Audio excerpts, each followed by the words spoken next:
So this is sort of elementary for some of you who understand what a virtual machine is, but I want to make sure we're all on the same page, so I'm going to go through this. So this is a view of the world as it normally is. Okay, we've got a server, x86 hardware, it's CPU, it's networking, it's disk, and it's storage. And on top of that, we're running a single operating system. And on top of that, typically, in most environments, you're running a single application. What we do is we slide in a layer of virtualization. This thing I mentioned before, the hypervisor, big fancy word, but it's basically a piece of software that we install. We call it ESX server or ESXi.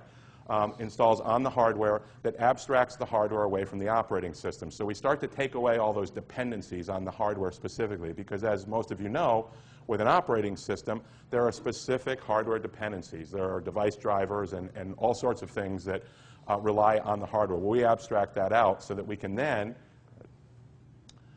create a pool of resources. So we're taking those servers that you've got and putting them in a pool, all your CPU, all your networking, all your disk, all your memory into a pool, and then we're going to run those machines in virtual machines on top of that pool. So now I can run multiple virtual machines on top of this pool. Now, the reason I show it here as a pool is because in a basic installation, it's a single server, but in most customer installations, it's multiple servers that are in this pool. So I can take all the resources for that pool and carve them up amongst all of the things that I'm going to run. And this is just a comparison of the old way of doing things, the physical infrastructure versus the virtual infrastructure. So we're breaking these dependencies between the OS and the hardware, which is huge because it makes those machines portable. So now I can take a virtual machine and encapsulate it into a VMs. And virtual machines are a set of files, 5 to 15 files, depending on how that virtual machine is configured, that I can take and move between physical servers. I can also isolate completely. So if one virtual machine crashes, the other virtual machines keep on running. It's not going to bring down the other machines that are running on that piece of hardware. And most importantly, it's hardware independent. I can provision things anywhere. So if I were to give you my PowerPoint presentation on a USB key, and you were to take that USB key and stick it in your machine and fire up PowerPoint, you'd be able to view that presentation because it's a file and you have the software to be able to run it. Much the same way with a virtual machine. I can take a virtual machine and move it from one ESX host to another ESX host. And that's one of the things that facilitates a lot of the things I'm going to talk to you about in terms of infrastructure today that allows us to be so agile and be able to provide high availability, to be able to provide performance availability, and to be able to help you with disaster recovery and business continuity. And this is just an encapsulation of the things that I just talked about. These 4 basic areas of what virtualization buys you: partitioning, isolation, hardware independence, and encapsulation. Any questions so far?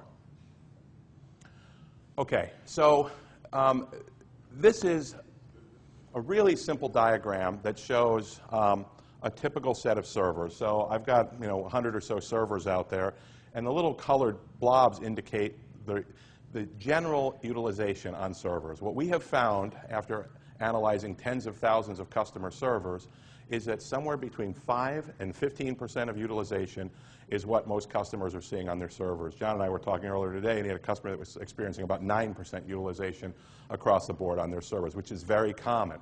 So what we're seeing is completely underutilized hardware. As I've always said, the hardware isn't even breaking a sweat with the job that it's doing. So what we did is come up with a consolidation. So what we do is we take all of those physical machines and consolidate them onto fewer physical machines, again, using the virtual machine concept that we just talked about. We pump up the overall utilization on that hardware that you paid fairly decent amount of money for, and you're continually paying money for because you're paying somebody to administer it, to manage it, you're paying for power and cooling. So we're starting to squeeze out what you paid for in terms of utilization on those servers. So we want to get you more towards 60 to 80% of utilization on a single box instead of 5 to 15%.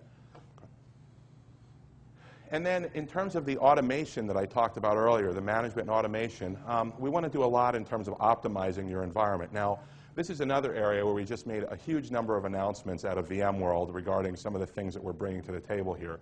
So we're looking at a V-capacity product that will, in real time, monitor the capacity of your environment, help you to predict when you need to add capacity, also help you to predict if you need to notch back on capacity because your business needs have changed.